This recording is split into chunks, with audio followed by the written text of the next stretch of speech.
Hello friend, हमारे YouTube new blog में आपका स्वागत है। उम्मीद करते हैं आप लोग अच्छे होंगे, मस्त होंगे, स्वस्थ होंगे।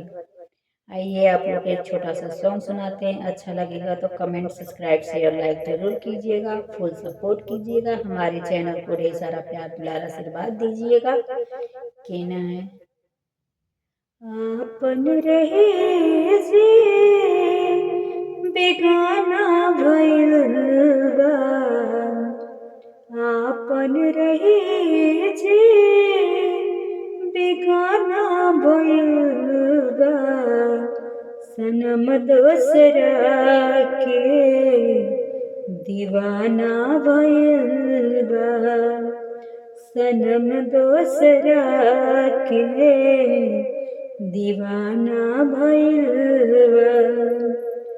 आपन रहे जे बेगाना भइल बा, सनम दोसरा के दीवाना भइल बा, सनम दोसरा के दीवाना भइल बा।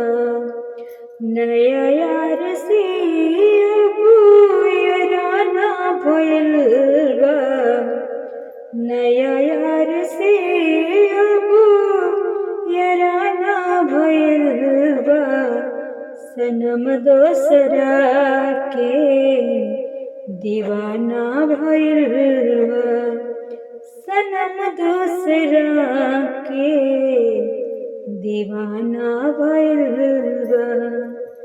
आपन रहे जे बेगाना भइल बा, सनम दोसरा के दीवाना भइल बा।